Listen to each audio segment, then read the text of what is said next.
Que no trobes informació en clau valenciana? Ningú et conta com t'afecta l'actualitat? València Maig, el programa que t'acosta a la realitat des del prisma que busques, des d'un punt de vista valencià, de la mà de Josep Puigades.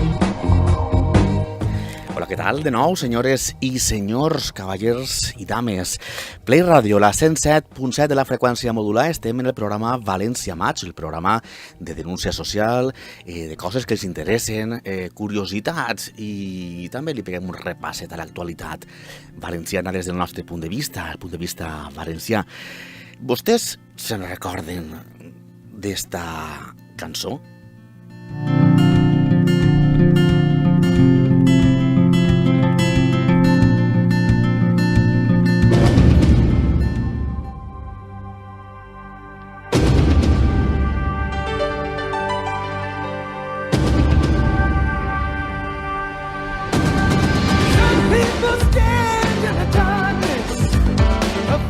Arriba estiu, arriba la calor, arriba el sol, tot l'any intentant que arribi el sol, ja com a sargantanes es posa la gent a prendre el sol.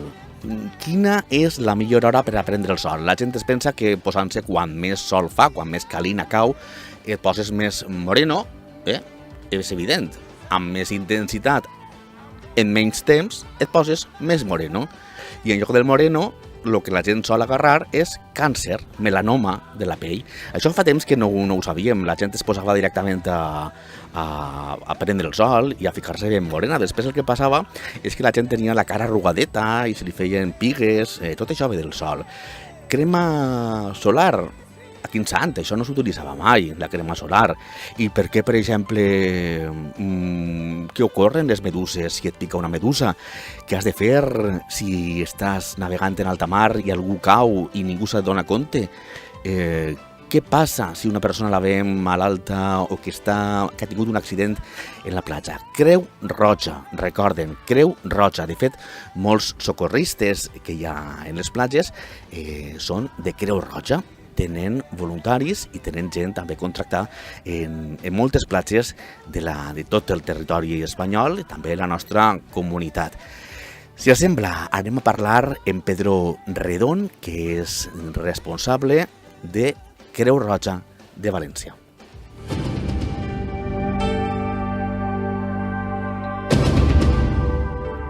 Pedro Redón, de Creu Roja, molt bona nit. Molt bona nit, què tal? Pedro, a veure, conta'ns coses animalades que fem els sers humans quan van a la platja.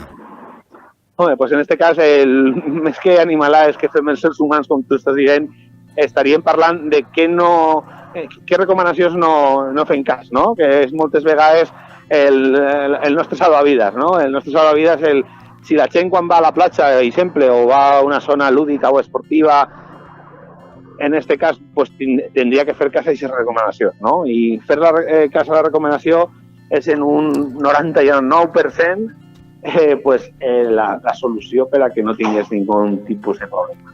Dia de ponentar, Pedro, què fem? Ens anem a banyar tranquil·lament a la mar? Dia de ponentar? Bueno, pues uno pot anar a la mar perquè potser estarà un poc més fresquet que en casa, ¿vale? Però si quan arribes, pues, les recomanacions són com en un semàforo, no? Pues tens el roig, tens el groc i tens el verd i tens que fer cas, no? Segons aquest color que estigui a la bandera, pues té que anar i poder banyar-se, no poder banyar-se, poder refrescar-se els peus i fer-te pues, un refresquet i estar a gust en la platja d'altra manera o buscar unes altres opcions, no?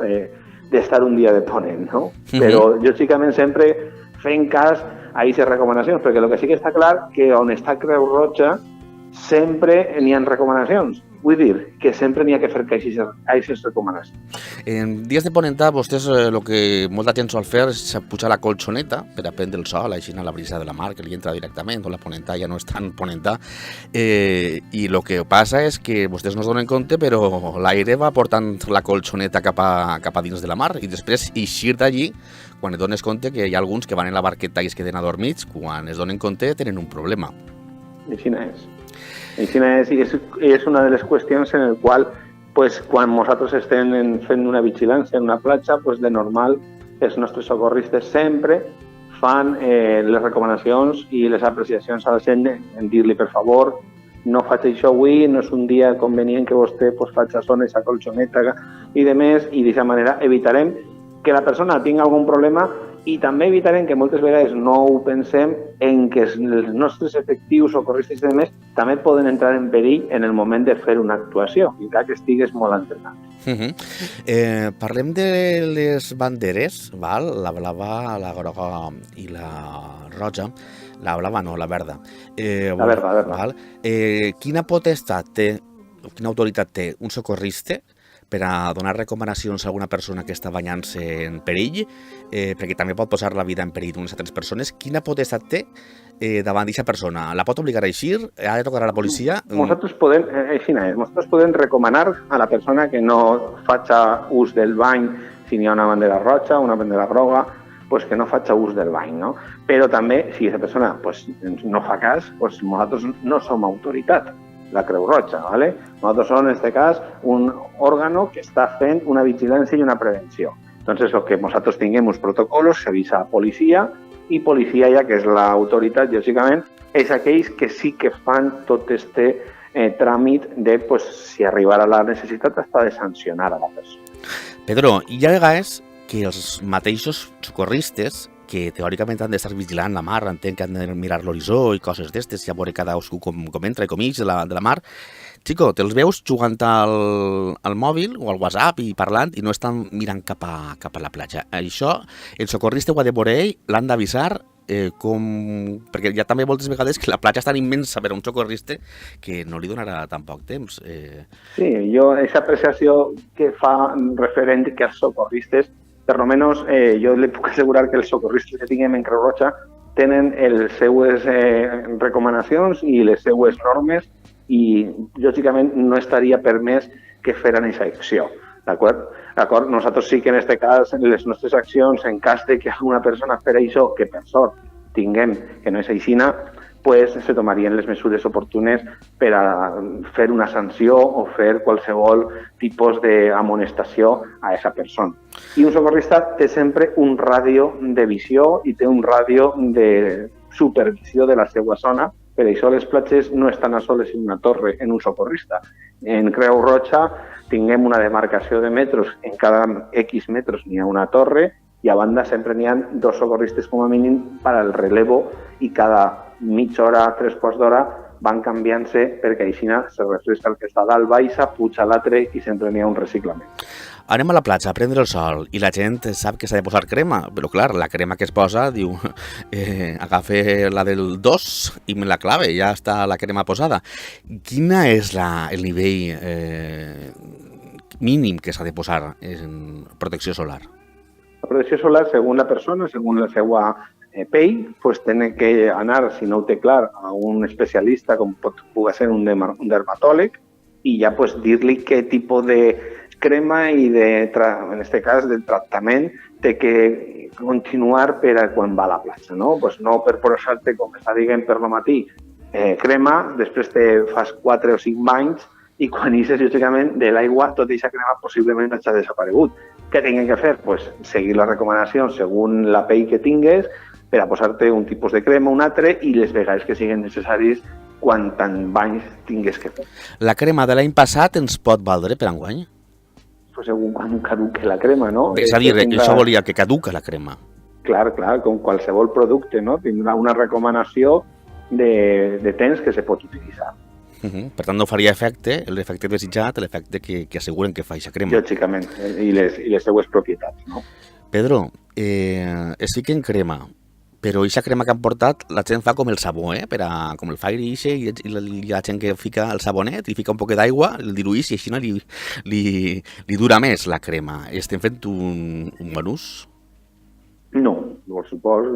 Tens que continuar, com estic dient, en primer lloc utilitzant cremes que siguin recomanables i que siguin segons l'ús que tingues de la teva pell i, lògicament, sempre assessorats per professionals de la matèria, no? Com estava dient, dermatòlegs i gent que té molt de coneixement per els seus estudis i per el seu professor en aquest àmbit. A banda de xicotets taburons que hi ha a la costa valenciana, sobretot estos que tampoc no són taburons, són d'una altra espècie molt similar, però no ho són, però ens assusten, també hi ha un conegut de l'estiu que són les meduses, que també donen problemes. Què fer davant la picar d'una medusa?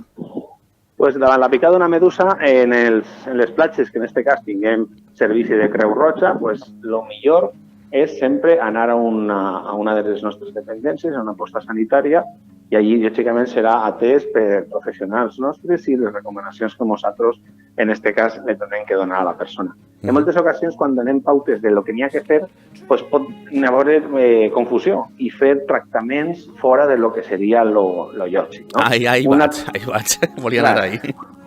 Una picada de la medusa de normal té que ser tractada pues com a aigua, en aquest cas dolça, i que correga aquesta impregnació que l'animal, quan te fa el contacte, te dona, i el que ens ocasiona és una reacció al·lèrgica, no? Però tinguem que veure sempre això, que en aigua corrent, dolça me referís, que no sigui de la mar, intentar diluir aquesta forma, no? I després, ja segons la forma i la reacció al·lèrgica que tinga el pacient, ja, si lògicament va a un dels nostres professionals, allí ja li farien el tractament a consideració de com estigui la persona. És que, clar, moltíssima gent el que fa, com aquests medicaments porten alt compost d'urea, això s'ha vist en un mito i pixar al que s'ha portat l'enganxa de la medusa. Sí. Això valdria? És que no l'he sentit, perdó. Sí, molta gent, perquè ho ha vist antigament els homes de camp, per a no tallar-se, per a no tindre les mans tallades, els dits tallats, el que feien era pixar-se urea. Moltes cremes d'estes per a combatre el dolor i de les meduses tenen el compost d'urea. Pixar en primera instància, si no tenim un socorrista a prop? Jo no ho recomanaria. Jo penso que sempre, per molt que estigués en una platja, pots anar a un centre sanitari, pots anar a qualsevol puesto. Abans de sempre, jo soc partidari sempre de no utilitzar remeis caseros, abans de que no, si tens la necessitat, t'hagi visitat, en aquest cas, un professional. Pedro Redón, moltíssimes gràcies per atendre la telefonada de Play Radio de València Maig en la 107.7 de la freqüència modular. Moltíssimes gràcies. I una cosa per últim, quants morts, desgraciadament, portem ja en el que portem d'estiu? Pues en estos moments, en l'àmbit de Creu Roja, en el que són morts, en estos moments, per sort no portem ningú, però almenys, ni molt menys, rescates i demés sí, d'acord? I estem en això, en una prevenció sempre. També n'hi ha que sempre pensar que quan hem tingut algun tipus en algunes altres temporades, algun mort i demés, en moltes ocasions són enfermetats que ho porta de casa, no són enfermetats que s'ocasionen en la mar, d'acord? Entonces, tinguem clar que, jo sempre poso un exemple, no? Que en època de Nadal, segurament els centres comercials i els centres de les ciutats estan plens de gent i n'hi haurà més activitat sanitària d'incidències que passen en aquests punts, no? Per l'època de l'any que és. En l'època de l'any de l'estiu, les platges, lògicament, i puntos d'estiu, no? De platges, piscines, lúdicos i demés, lògicament tindrà molt més àmbit i molt més número d'assistències sanitàries i d'incidències. Queda clar, Pedro. Molt bé, moltes gràcies. Moltíssimes gràcies. Adéu. Adéu, bona vesprada, gràcies.